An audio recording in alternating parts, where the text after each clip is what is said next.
Hello, everybody. It's Deborah Morgan with Kids Health Revolution, and I just wanted to take a couple of minutes to bring you guys another Kids Health Revolution holiday tip.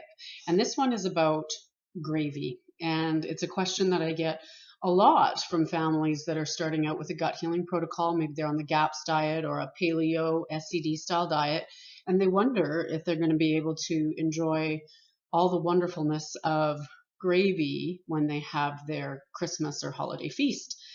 So the answer is absolutely, you're going to enjoy some beautiful gravy. It's just not going to have the gut-wrecking gluten in it like most traditional gravies do. So what I've done is yesterday I roasted a chicken that I was using for some other recipes, not making gravy, so I'm going to make the gravy with you today. So I still roasted it in the traditional way that I do. So I cut up a medium-sized onion into slices, one stalk of celery that I just cut up roughly, and about a carrot and a half that I chop into rough pieces. I put that on the bottom of the roasting pan, so excuse the state of this roasting pan, but this is what I use. Le Creuset, love this stuff. So lay that on the bottom as sort of a foundation, and then I just roast my chicken on top. So you get all of the nice juices and the fats dripping down onto those vegetables. And then in the end, what you have is this nice, I don't know if we can get it here, you have this nice sort of au jus with all of those vegetables, and that is the makings of a beautiful gravy. So the other thing that you will need for this kind of gravy is some cooked cauliflower. So that's what this is, just about 2 cups of cooked cauliflower I have here. And it's very well cooked cauliflower, so it's very soft. You can see that it's quite soft to the touch, and it's still steaming here. I don't know if you can see that. So it's important that it be very soft. You don't want al dente cauliflower here.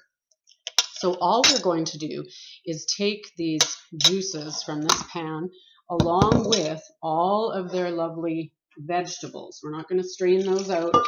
They are going to make part and parcel of this goodness. We want to get everything out of there that we can. And a few bits of onion that still need to come out of there, so I'm just going to scoop them out with my spoon. Celery can go in too. That's going to help to give it really nice depth of flavor, but also to thicken it up. Now, as you can see, we don't have a lot of juices there. I probably have, a cup of actual just juice by itself. So I'm not going to need a lot of cauliflower.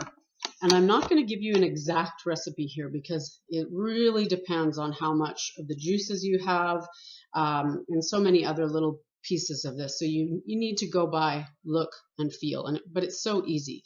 So you can simply just turn this on, excuse the noise for a moment. We're going to give it, because it's warm, we're going to give it a couple just little pulses. I use food chop first just to make sure I'm not going to blow the lid off of my blender and end up with a steaming hot volcano all over the place.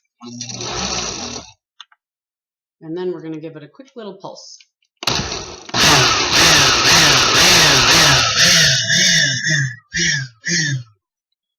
Okay, and so this is really quite runny still. I don't know if you can see how runny that is. So we want to thicken it up a little bit and blend it in a little bit more. We still have some chunks of carrot. So we're just going to add a little bit of this. So let's, start with sort of 1/4 cup measurements of it. You can always add more if you need to, if you want it to be a little bit thicker. To wipe my fingers off. Okay, and then we're going to pulse again because the the cauliflower is hot as well.